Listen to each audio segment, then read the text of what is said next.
구절 중에서 여러분들이 좀 익숙한 말씀이라고 생각하는데요. 근데 익숙한데 여러분들은 이 말씀을 딱 이렇게 접할 때 무슨 생각이 드십니까? 항상 기뻐하라, 쉬지 말고 기도하라, 범사에 감사하라. 이것이 그리스도 예수 안에서 너희를 향하신 하나님의 뜻이니라. 저는요, 항상 기뻐하라, 쉬지 말고 기도하라, 범사에 감사하라. 이 말이 굉장히 부담스러워요. 그리고 이 말씀을 볼 때마다 막 마음에 좀 하나님 앞에 죄송스러워요. 왜냐하면 제가 이제 그렇게 못하니까 앞에 이제 수식어 때문에 항상 쉬지 말고 범사에, 요거 때문에 제가 참 부족함을 느끼고 반성이 많이 되는데요. 근데 한편으로 생각을 해보니까 그러면 이 명령, 기뻐하라, 기도하라, 감사하라, 이 명령이잖아요. 그럼 이 명령은 정말로 실현이 가능한 건가? 항상 기뻐하고 쉬지 말고 기도하고 범사에 감사하는 게, 이거는 우리 보고 진짜 이게 우리가 이게 실천 가능하다고 하나님이 생각하셔서 이렇게 주시는 건가? 아니면 날마다 우리 그냥 기죽이려고, 정신 차려라, 기죽이려고 이렇게 하시는 말씀인가? 좀 의문이 들기도 하는데요. 일단은요, 하나님은 우리가 지키지 못할 명령을 주시는 분이 아닙니다. 하나님이 우리에게 명령하시고는 전혀 불가능한 명령을 하나님 우리에게 하라고 하시겠어요? 그렇지 않습니다. 여러분, 오늘 말씀은 데살로니가 전서를 마무리하는 이제 끝부분에 위치하고 있습니다. 그래서 어떻게 보면 오늘 말씀 데살로니가 전서의 결론에 해당되는 중요한 말씀이라고 할 수 있는데, 여러분, 데살로니가라는 도시는 지금 그리스에 있는 데살로니키라는 도시인데요. 아테네 다음으로 큰 제2의 도시입니다. 부산 정도 된다고 보면 됩니다.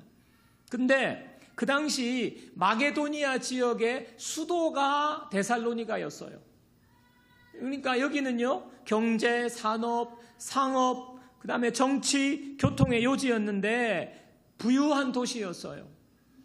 큰 도시였어요. 그곳에 사는 사람들 중에 예수님을 믿게 되고 그곳에 교회가 세워진 교회가 데살로니가 교회인 거거든요. 여러분, 제가 최근에 많이 설명을 드렸지만 로마 제국, 이 신약의 교회, 초대교회 시대 때는요, 로마 제국 시대 때는 예수님을 믿는다 하는 것은 사회적으로 완전히 왕따 취급을 받는 겁니다. 범법자가 되는 거예요.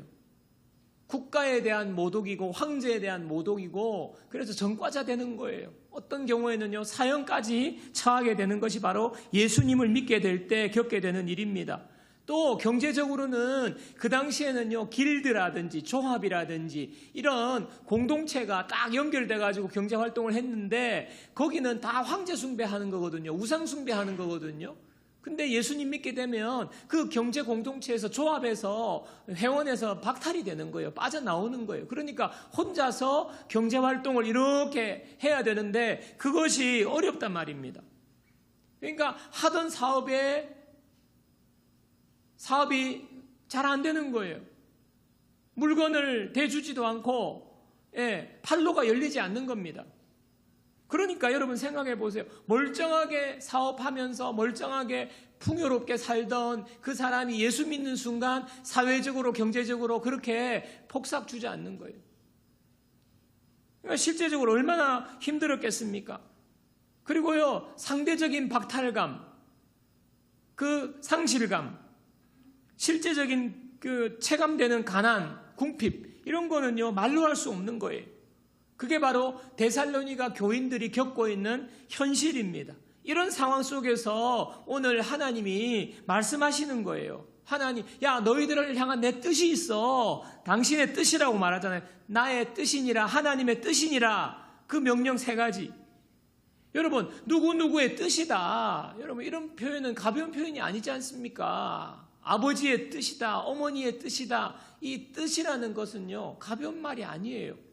더더군다나 하나님의 뜻, 우리가 그렇게 알고 싶어하는 도대체 하나님의 뜻이 뭘까? 하늘의 뜻, 하나님의 뜻이 지금 이거다라고 지금 명확하게 가르쳐 주시는 건데요. 여러분, 이 하나님의 뜻은 정말 크고 놀라운 겁니다. 여러분, 우리가 살 때 하나님의 뜻은 가장 지혜로운 거예요. 가장 완전한 겁니다. 가장 좋은 것입니다. 그게 하나님의 뜻인 것입니다. 그래서 그 뜻이 때로는 우리가 부담스럽고 이해가 잘 되지 않지만 우리가 인생을 살아갈 때 가장 지혜로운 것, 가장 우리의 인생이 복받는 길은요, 하나님의 뜻을 따라가는 거예요. 왜냐하면 하나님의 뜻이 가장 지혜롭고 완전하고 좋은 것이기 때문에. 예레미야 29장 11절입니다. 여호와의 말씀이니라. 너희를 향한 나의 생각, 하나님의 뜻이죠. 너희를 향한 나의 생각을 내가 하나니 평안이요 재앙이 아니니라. 너희에게 미래와 희망을 주는 것이니라. 하나님의 생각, 하나님의 뜻이 평안이래요. 미래와 희망을 주는 것이랍니다. 사랑하는 여러분, 저와 여러분들이 지금 살아가고 있는 우리의 현실이 평안한 현실이든지 아니면 불같은 고난을 만나고 있는 광야의 길을 지나고 있든지 간에 하나님은요, 우리를 향한 생각은요, 우리에게 평안을 주시는 거예요. 우리에게 미래와 희망을 주시는 거예요. 그게 하나님의 뜻이에요. 하나님은 우리가 평안을 누리고 미래의 희망과 소망 가운데 복을 누리며 살기를 원하시는 하나님의 뜻이 우리를 향한 하나님의 뜻이다. 그것을 우리가 믿음으로 믿고 오늘 하나님의 뜻, 이 뜻을 깨닫는 시간 되기를 간절히 소망합니다. 자, 우리가 이 시대를 살아가면서 정말 하나님이 우리를 축복하시고 우리에게 평안을 주시고 완전한 삶으로 우리를 이끄시는 하나님의 뜻, 첫 번째는요, 항상 기뻐하라입니다. 여러분, 우리는요, 기쁜 일이 생길 때만 기뻐합니다. 어떤 분들은요, 기쁜 일이 생겨도 기뻐하지 않는 분들이 많더라고요, 요즘은요. 여러분, 우리는요, 기쁜 일이 생길 때만 기뻐해요. 근데 더 문제는 뭐냐? 기쁜 일이 그렇게 많이 일어나지 않는다는 겁니다. 우리 삶에는요, 기쁜 일이 그렇게 자주 일어나지 않습니다. 근데 하나님은 항상 기뻐하라고 말씀하세요. 여러분, 항상 기뻐하라고 해서 항상 그냥 웃고 살아라, 아니면 긍정적으로 생각하고 살아라, 이렇게 이해하시면 안 됩니다. 그냥 하나님이 기뻐하라고 그래서 나는 항상 스마일. 여러분, 고난이 닥쳤는데, 심각한 일이 일어났는데 어떻게 웃을 수가 있어요? 여러분, 나의 삶에 문제가 생겼는데 어떻게 우리가 항상 기뻐할 수 있습니까? 웃으며 살 수 있습니까? 긍정적으로 생각할 수 있습니까? 여러분, 그것은요, 정신이 나가지 않고서는 안 되는 거예요. 지금 고난이 일어났는데 어떻게 그냥 낄낄낄 웃습니까? 여러분, 세상에서는요, 어떻게 보면 이런 트렌드들이 좀 있어요. 우리의 행복은 우리의 마음에 달렸다. 행복하기로 마음 먹기, 긍정적으로 마음 다스리기, 이런 책들이 많이 나왔잖아요. 여러분, 세상이 말하는 이런 트렌드는요, 어떻게 보면 굉장히 멋있어 보여요. 아, 그렇게 하면 되겠다. 내가 마음 먹고 행복하게 생각해야지. 이렇게 하면 되겠다. 우리 마음이 할 수 있다. 이렇게 말하는 것은요, 정말 고상하고 멋있어 보이는데 막상 겪어보면 어느 지점에 도달하면 한계에 부딪히게 되는 거예요. 그게 안 되는 거예요. 여러분, 오늘 하나님이 항상 기뻐하라는 것은 내 마음에 다짐이나 결심을 하고 항상 웃으려고 노력하고 긍정적인 마음을 가지는 마음의 컨트롤을 통해서 되는 것이 아니라 하나님과의 관계에서 나오는 겁니다. 하나님과의 관계에서 나오는 거예요. 항상 기뻐하라는 의미는 주 안에서 항상 기뻐하라는 거예요. 자, 빌립보서 4장 4절입니다. 주 안에서 항상 기뻐하라. 주 안에서. 내가 다시 말하노니 기뻐하라. 시편 95편 1절도 보세요. 오라, 우리가 여호와께 노래하며. 기뻐하는 대상이 있어요. 우리의 구원의 반석을 향하여 즐거이 외치자. 대상이 있어요. 주 안에서 기뻐하는 거예요. 제가요, 모태신앙으로 교회를 다녔습니다. 어릴 때부터 교회는 끌려다니고 뭐 주일날은 당연히 교회 가는 게 당연한 거였어요. 그런데 제가 중학교 2학년 때 수련회 가가지고 예수님을 인격적으로 만나는 일이 일어납니다. 눈물 콧물 다 쏟고 내가 죄인입니다 주님, 죄인이에요. 중학교 2학년짜리가 무슨 죄를 그렇게 많이 지었다고, 나는 죽을 죄인이에요 주님. 그렇게 막 주님을 뜨겁게 만나고 난 뒤에 저에게 놀라운 변화가 일어난 게 뭐였냐면, 그때까지는 그걸 몰랐어요. 교회는 왔다 갔다 했는데 그게 뭐냐 하니까 내 마음속에 기쁨이 솟아나는 기쁨. 내 마음에서 어딘가에서 기쁨이 솟아나는 거였습니다. 그러다가 제가 또 대학교 가서 또 조금 슬럼프를 겪다가 대학교 가서 주님을 인격적으로 만나는 경험을 또 하게 되는데, 제가 이성적으로 그때는 고민을 해서 신앙이 뭔가 뭐 이런 고민을 하다가 주님을 만나게 됐는데, 그때도 마찬가지예요. 그때도 주님을 만나게 될 때 나타나는 저에게 놀라운 변화는 내 속에서 기쁨이 솟아나더라 하는 것입니다. 그래서요, 그 당시에 제가 기억하면요, 그 당시에 그 주님을 만나고 난 뒤에 너무 기쁘니까 캠퍼스를 이렇게 걸어 다니는데 하늘이 눈에 들어오고요, 나무 가지가 눈에 들어오고요, 바람이 휙 부는 바람 소리가 막 귀에 들려오고 막 그래요. 그게 평소에도 그랬는데 유난히 그게 크게 들리는 거예요.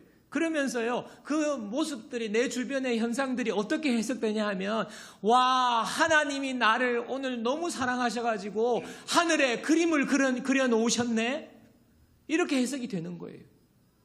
나무 가지들이, 나무가 바람에 흔들리는데 와, 나무 가지들이 나를 연호하는 거예요. 나를 향하여서 막 연예인들한테 와 막 하듯이 깍 소리 지르듯이 나무 가지들이 나를 향해서 그렇게 움직이는 것 같은 생각이 드는 거예요. 내 주변에 있는 모든 것들이 달라 보이는 거예요. 그래서 그때요, 한동안 제가요 그냥 늘 실실실 쪼개고 다녔어요. 쪼갠다는 말은 해피한 웃음으로 기뻐하며 다녔어요. 여러분, 환경이 특별하게 기뻐할 일이 없습니다. 변화가 되지 않았습니다. 나에게 기뻐할 만한 일이 일어나지 않았습니다. 그런데요, 내 마음속에서 기쁨이 솟아나는 거예요. 무엇 때문에? 하나님이 나를 사랑하신다.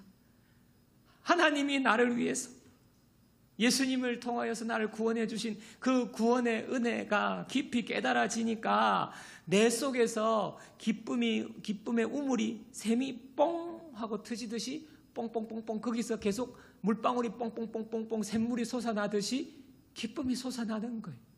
그 기쁨이 결국에는 모든 상황을 기쁨으로 보게 만드는 거였어요. 여러분, 찬송가 중에 내가 매일 기쁘게 순례의 길 행함은, 우리의 인생길이 꽃길이라는 말이 아니죠. 순례의 길이에요. 순례의 길.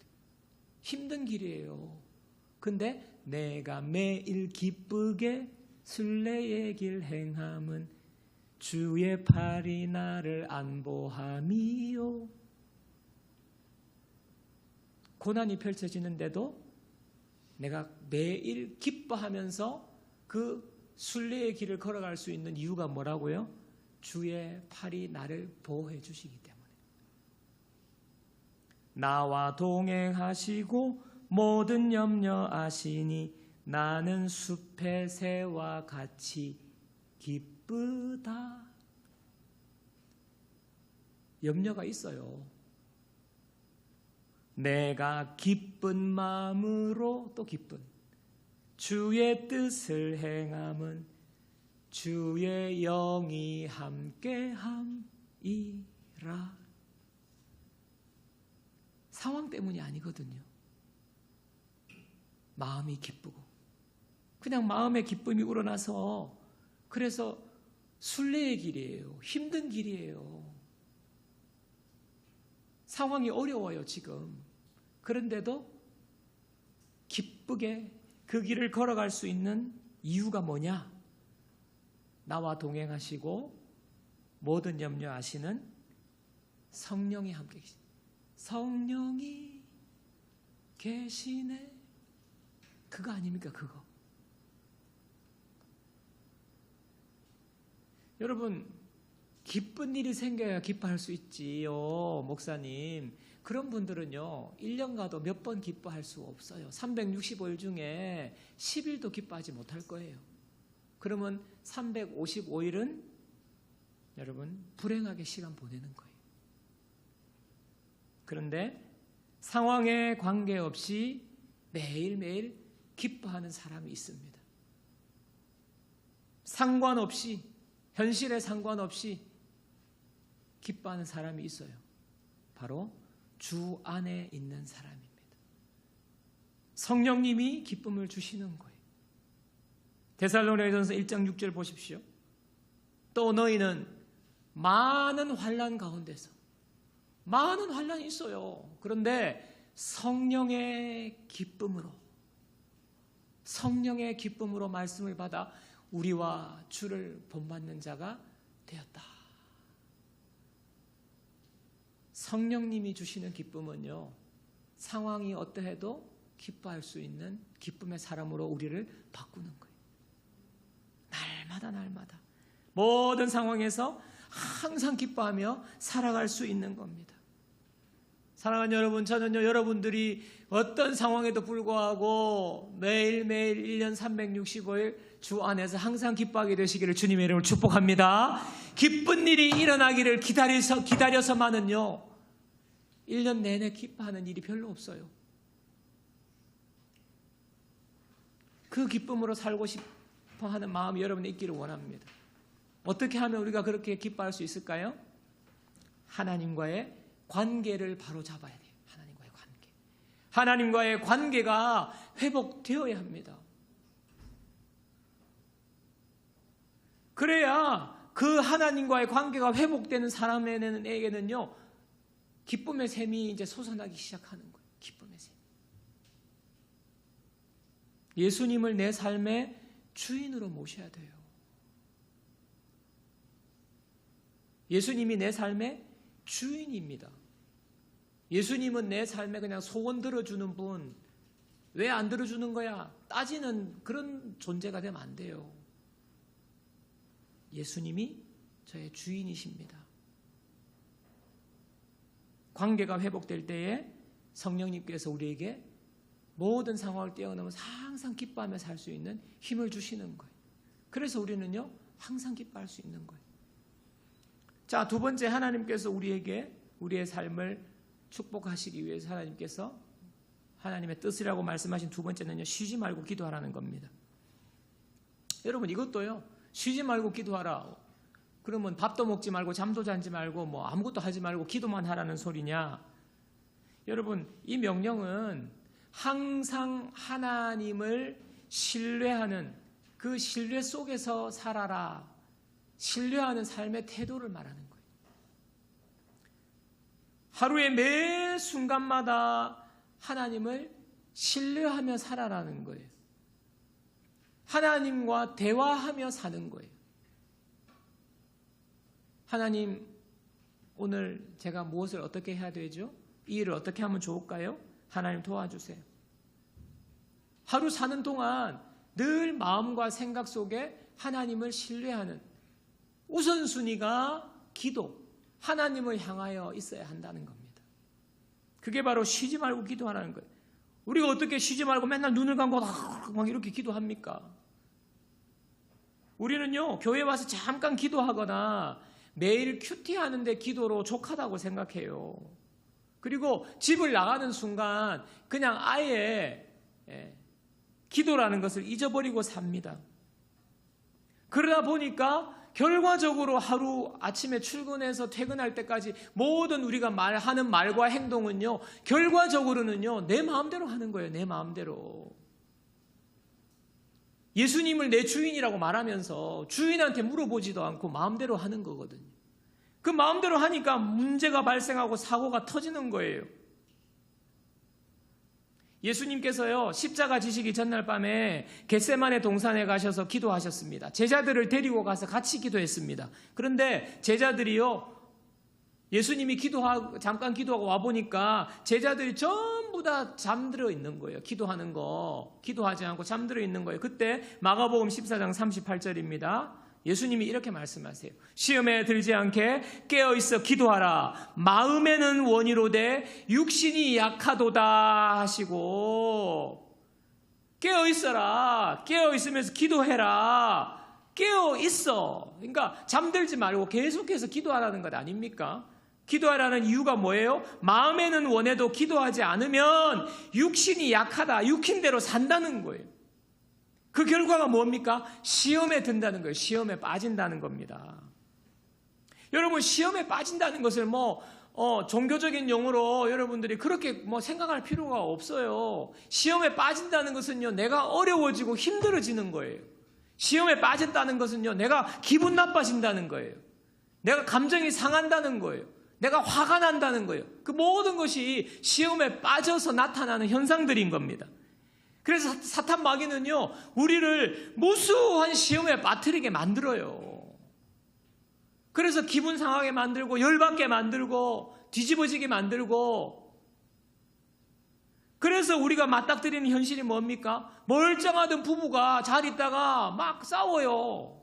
부부끼리 싸우고 부모 자식 간에 열받아가지고 막 부모님은 뚜껑 열리고 애는 그냥 막 문 닫고 그냥 쾅 하고 들어가고. 여러분, 그게 시험에 빠지게 만드는 거예요. 그 외에도 사람과의 관계에서 싸우거나 삐치거나 상처받게 만들고 또 일이 어렵게 만들어지고 문제가 발생하게 되는 것. 여러분, 우리가 원래 그러려고 작정하고 그렇게 하지 않잖아요. 어떻게든 일 잘 되게 해보려고, 사람과의 관계 잘 맺어보려고 그렇게 하는데 마음은 원이지만 그대로 안 되는 거예요. 그대로 안 되는 거예요. 왜냐하면 시험에 빠뜨리게 만들거든, 사탄 마귀가. 그리고 우리의 육신이 약하기 때문입니다. 그래서 주님은요, 깨어있어 기도하라는 거예요. 근데 우리는 주일날 교회에 와서 잠깐 기도하고, 아침에 그냥 출근하기 전에 잠깐 기도하고, 하루 종일 우리가 순간순간 정말 일촉즉발의 여러 가지 상황과 사람들 속에서 정작 기도하지 않는단 말입니다. 그 순간 기도해야 되는 거예요. 그게 쉬지 말고 기도하라는 거예요. 우리가 하루를 살면서 기도가 필요 없는 순간은 한순간도 없습니다. 하나님의 도움이 필요 없어요. 하나님, 이 시간에는 하나님의 도움이 필요 없어요.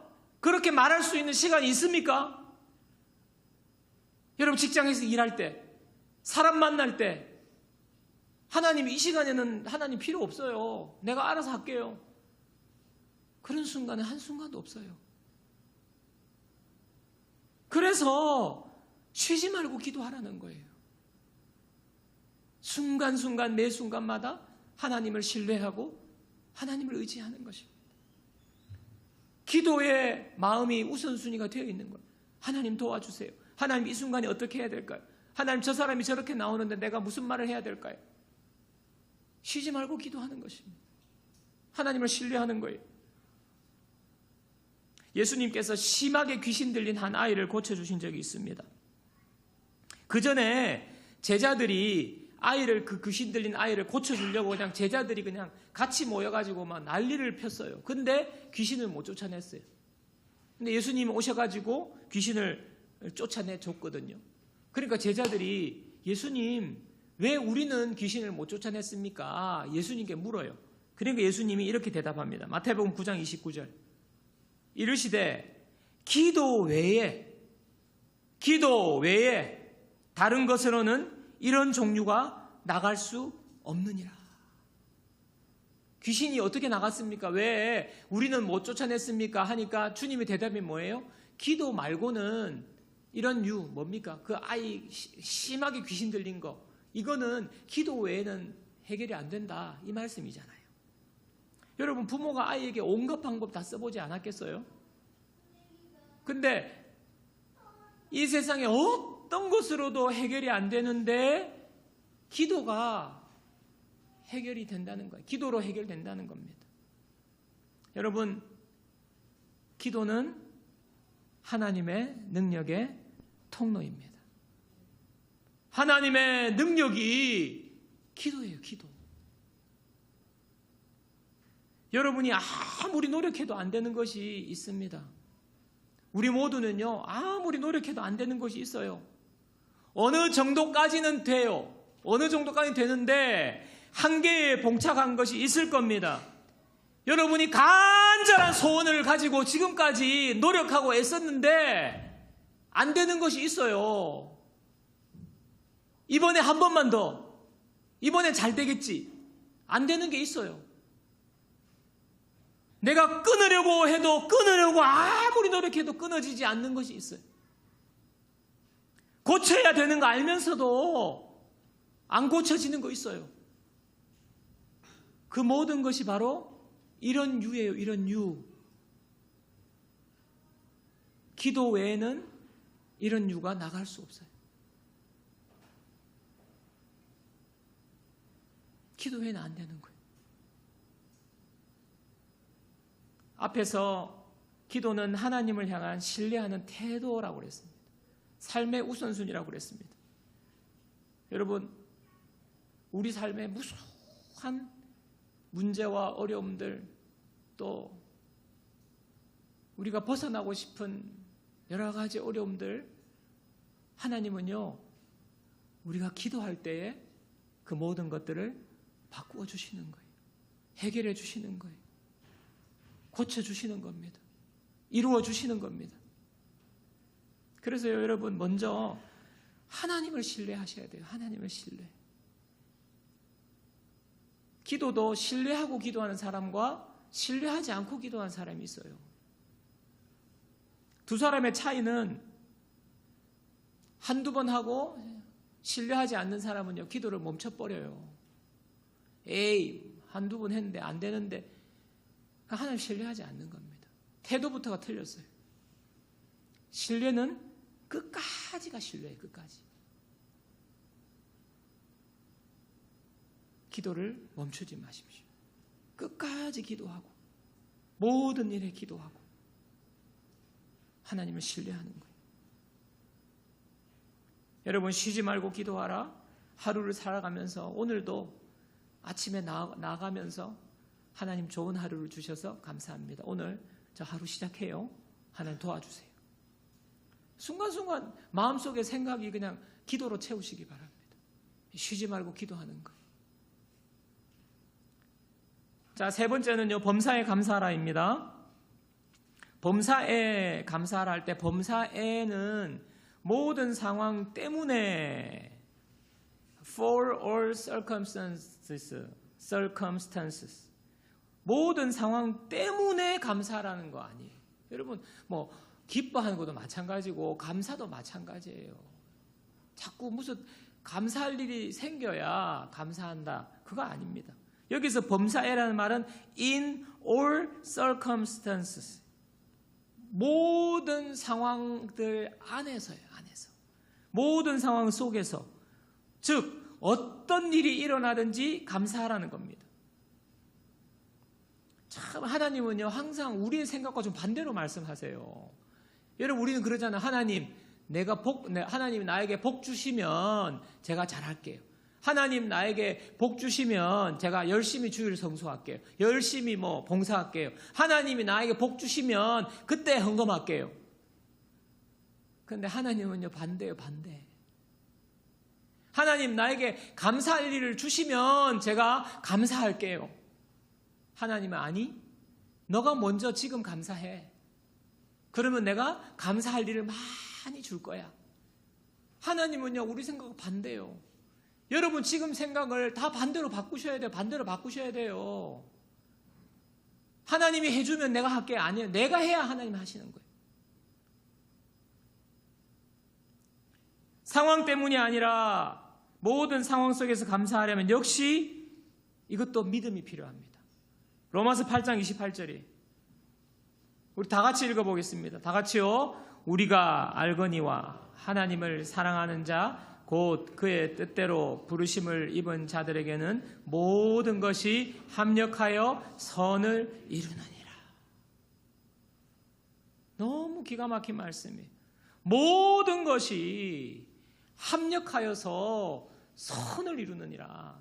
누구에게요? 하나님을 사랑하는 자, 곧 그의 뜻대로 부르심을 입은 자들에게. 저 여러분들 아닙니까?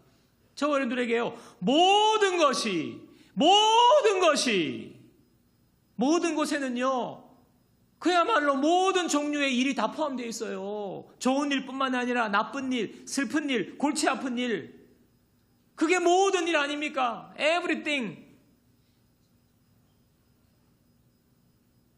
모든 일이 합력하여서 선을 이룬대요.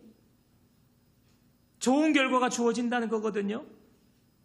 여러분, 이 말씀을 믿을 때 우리는요, 범사의 모든 상황 속에서 감사할 수 있습니다. 여러분, 하나님께서 그러면 왜 범사에 감사하라고 말씀합니까? 감사는요, 현실을 바꾸는 능력이 되기 때문이에요. 감사는요, 지금 당장 효과가 나타나는 거기 때문에 그래요. 감사하는 사람과 감사하지 않는 사람은요, 똑같은 상황 속에서 서로 다르게 상황을 보냅니다. 시간을 보냅니다. 예를 들어 볼게요. 어떤 사람이요, 중병에 걸렸어요. 암에 걸렸다고 칩시다. 근데 이 사람은 암에 걸렸는데 왜 나에게 이런 게 걸렸냐고. 왜 나만, 저 사람은 나보다 더 안 좋은 거 많이 먹고 더 막 엉망진창으로 사는데 왜 나는 암에 걸렸냐고 하나님을 원망하고 왜 나에게 이러면서 그냥 매일매일 왜 나에게 이러면서 불평하고 원망하고 독설을 쏟아내고 그렇게 매일매일 짜증을 내면서 시간을 보내요. 근데 다른 한 사람은요, 충격이 오고 놀랄 일이지만 이 모든 것이 합력하여 선을 이룬다. 모든 것, 내 병 걸린 것도 이 모든 것 안에 포함되지 생각하고 하나님께 감사하는 거예요.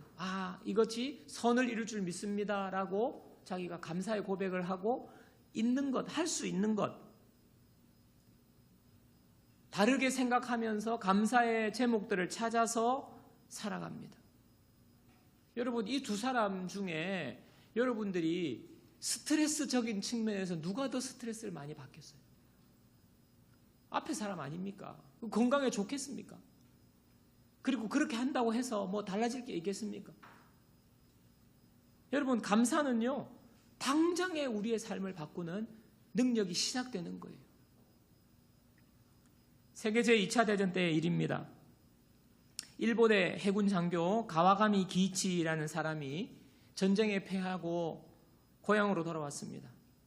전쟁으로 이제 폐허가 된 고향에 돌아와 보니까 그것만 보고도 마음이 두렵고 절망감이 찾아왔는데요. 그런데 그를 더더욱 정말로 힘들게 만드는 일이 있었는데 그것이 바로 사람들이 자기에게 손가락질하는 거였어요.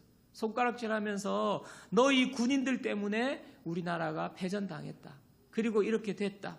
모든 원망과 미움과 지금의 상황에 대한 책임을 그에게 다 쏟아부었습니다. 이 가와가마 기이치 이 마음에 그 얘기를 자꾸 듣는데 마음에 적개심과 분노와 억울함이 쌓이기 시작하는 거예요. 나는 목숨을 걸고 전쟁터에서 죽음을 각오하고 나아가서 그렇게 싸웠는데 우리 때문에 졌다니. 그러면서 그 옆에서 같이 전투하다가 총탄에 맞아서 죽어간 전우들 생각도 막 나면서 더 분노가 치미는 거였어요. 너무 억울한 거였습니다. 너무 억울하고 분통이 터지는 그 생활을 오래 하다가 어느 날 중병을 얻게 됩니다. 목을 제외한 모든 몸의 신체의 모든 전신이 마비되었어요. 그는 병원에서 정신과 의사 후치다 선생의 치료를 받게 되었습니다. 이 의사 선생님이 가와가미 기이치 장교에게 물었습니다. 기이치 선생님, 낫고 싶으세요? 네. 그러면 제가 시키는 대로 따라 할 수 있나요? 네, 할 수 있습니다. 그러면 저를 따라 해보세요. 감사합니다. 오랫동안 분노와 억울함으로 가득 차 있던 이 가와가미 기이치의 입술은 움직이지 않았습니다. 그리고 후치다 씨는 이렇게 처방합니다. 선생님의 병을 치료하려면 오늘부터 감사하다는 말을 매일 1만 번씩 해야 합니다. 선생님의 병은 감사하는 것밖에 방법이 없습니다. 그리고 그는 갔습니다. 기지 장교는요, 살기 위해서, 낫기 위해서 전혀 지금 자기의 삶과 자기의 현실에 맞지 않는 말, 감사합니다라는 말을 달고 살았어요. 살기 위해서, 낫기 위해서. 그런데 감사의 말을 계속 상황도 지금 엉망이고 목 밑으로 움직일 수 없으니까 이게 어떻게 감사할 수 있겠어요? 근데 감사합니다, 감사합니다 하는 말을 계속하던 어느 날 그에게 뭔가 빠져나간 듯한 느낌을 받았습니다. 그에게서 적개감이 빠져나갔습니다. 억울함이 빠져나갔습니다. 그것들이 빠져나가니까 마음이 편안해졌습니다. 가족들을 대하는 태도가 달라졌고요. 가족들도 그를 보고 다르게 생각합니다. 변화가 일어난 거예요. 겉으로는 지금 변화가 안 일어났지만 내면에서부터 지금 변화가 일어난 겁니다. 그러던 어느 날 막내 아들이 나무에 달린 홍시를 보고 이거 아버지 드려야겠다 하고 아들이 따가지고 아빠에게 왔어요. 본능적으로 아버지 홍시 드세요 하고 아이가 아버지에게 그 홍시를 내밀었는데 이 아버지가 감사합니다 하고 손을 내밀었는데 그 순간 손이 뻗어나간 거예요. 가족이 놀라고요. 자기도 놀라고 다 놀란 거예요. 그것뿐만 아닙니다. 그때부터 온몸이 풀리기 시작했어요. 그는 모든 병을 치유받게 되었습니다. 사랑하는 여러분, 감사는요, 기적을 만들어가는 거예요. 어떤 공고함과 어려움 가운데에서도 우리가 해야 할 치료제가 있어요. 그것은 바로 감사입니다. 여러분 상황을 지금 바꾸는 해결책은 감사인 줄 믿습니다. 그게 해결돼야 감사하는 게 아니에요. 감사하는 거예요. 그래야 해결이 되는 거예요.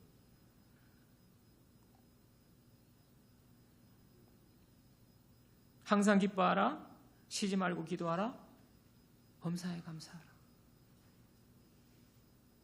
이것은 개인의 문제가 뿐만 아니라 우리 공동체 전체의 하나님의 뜻입니다. 왜냐하면 이 동사가요, 복수형으로 되어 있어요. 복수형으로.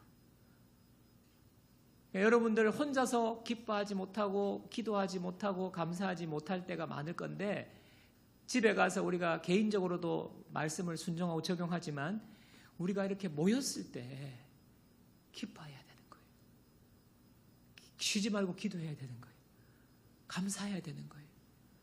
그래서 제가 예배 때 기쁨으로 찬양하라는 거예요. 하나님을 생각하고 주 안에서 우리가 기뻐하는 거예요. 그 기뻐하는 힘으로, 그 기뻐하는 힘이 우리의 삶을 기뻐하게 만들거든요.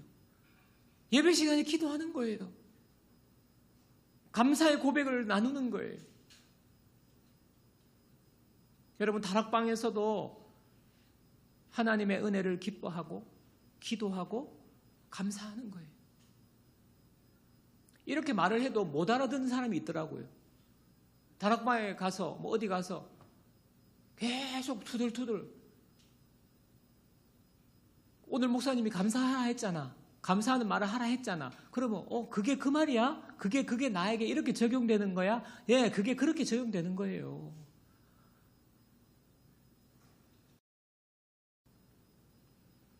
그리고 하나님의 뜻, 영어는 will이거든요. will의 또 다른 의미는 의지 아닙니까? 의지. 하나님의 의지인 거예요. 하나님의 의지. 하나님 반드시 이루시겠다는 겁니다. 저는요, 하나님께서 우리가 우리의 삶이 어려운 가운데 광야와 같은 시간을 지난다고 할지라도 하나님께서는 반드시 우리에게 평안과 미래와 소망을 주시고 복 주시는 하나님의 뜻이 하나님의 의지인 줄 믿습니다. 하나님 반드시 이루어 주실 거예요. 그것을 믿고 우리는요, 항상 기뻐하고 쉬지 말고 기도하고 범사에 감사하는, 의지적으로 그렇게 하는 저와 여러분들 모두가 되기를 주님의 이름으로 축복합니다.